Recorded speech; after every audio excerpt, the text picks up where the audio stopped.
Hi friends. तो आज हम आईटीआई म्यूचुअल फंड के divinity equity long short fund के बारे में बात करेंगे। यह एक नया एसआईएफ फंड है, खासकर उन निवेशकों के लिए जो लंबे समय में उचित जोखिम के साथ बेहतर रिटर्न की तलाश में है।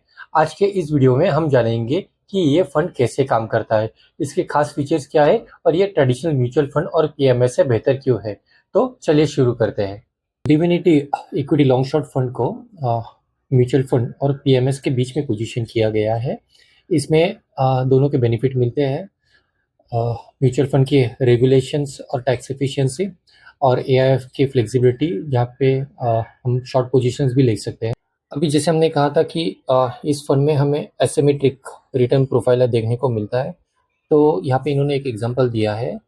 जनवरी 23 से सितंबर 24 के बीच में निफ्टी में एक बुलिश पीरियड था, तो निफ्टी ने 42.46% का रिटर्न दिया है।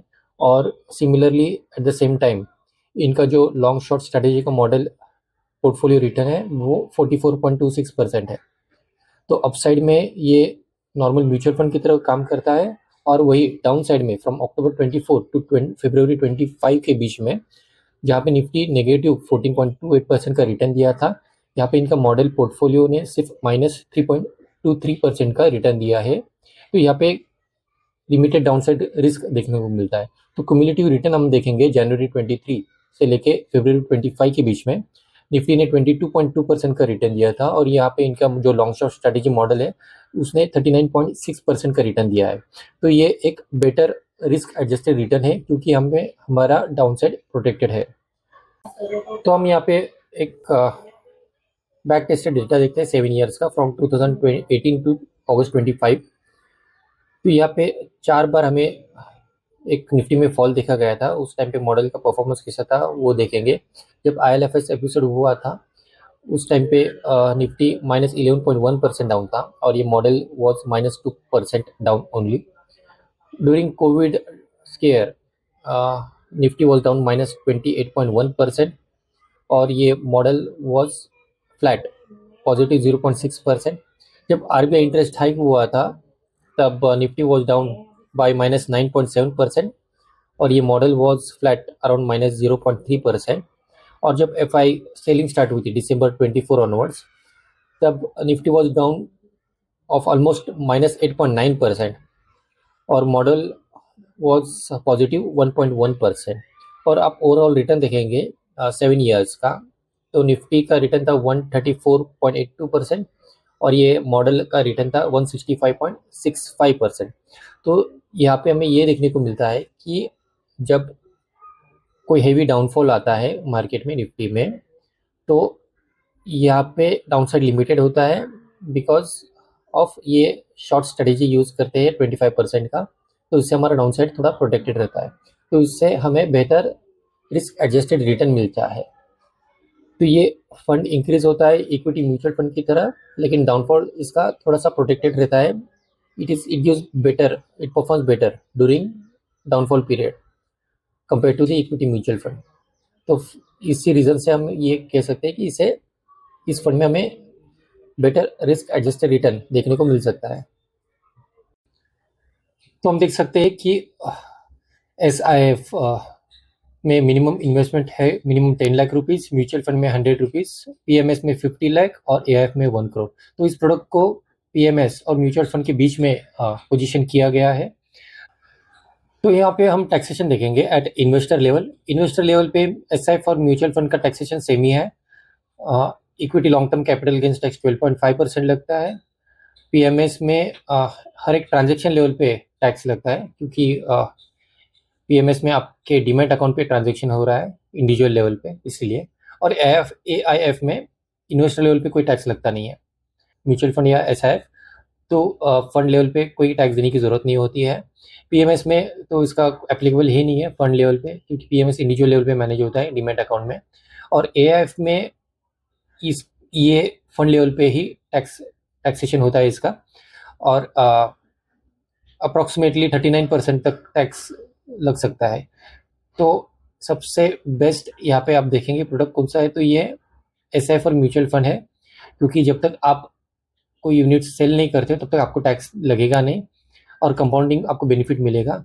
जो आपको पीएमएस में नहीं मिल सकता है, क्योंकि पीएमएस में हर एक ट्रांजैक्शन लेवल पे, बाय सेल लेवल पे आपको टैक्स देना पड़ेगा, और एआईएफ में भी आपको ये बेनिफिट नहीं मिलता है। तो टैक्सेशन लेवल पे, in terms of taxation level, SIF and mutual fund are the best. तब हम लिवरेज और डेरिवेटिव्स का बेनिफिट देखते हैं। एसआईएफ में 25% नेकेड शॉर्ट ले सकते हैं। यहाँ पे म्यूचुअल फंड में कोई नेकेड शॉर्ट्स ले नहीं सकते, कोई लिवरेज पोजीशन अलाउ ही नहीं है। सिर्फ हेजिंग और रिबैलेंसिंग के लिए आप डेरिवेटिव्स ले सकते हैं म्यूचुअल फंड में। सिमिलरली पीएमएस में भी सिर्फ डेरिवेटिव्स हेजिंग और रिबैलेंसिंग के लिए ही अलाउड है। लेकिन एआईएफ में 200% तक आप शॉर्ट पोजीशन ले सकते हैं, लेवरेज ले सकते हैं। तो ये डिफरेंस है एसआईएफ और एआईएफ में। एसआईएफ में जस्ट 25% ही शॉर्ट्स अलाउड है। एआईएफ में आपका लेवरेज पोजीशन अप टू 200% तक हो सकता है। तो लॉन्ग शॉर्ट पोर्टफोलियो का एक सबसे बड़ा इंपॉर्टेंट फैक्टर इसमें ये होता है कि इसमें लिमिटेड डाउनसाइड रिस्क होता है। और जैसे वॉरेन बफेट ने कहा है कि rule number 1 is don't lose money and rule number 2 is never forget rule number 1।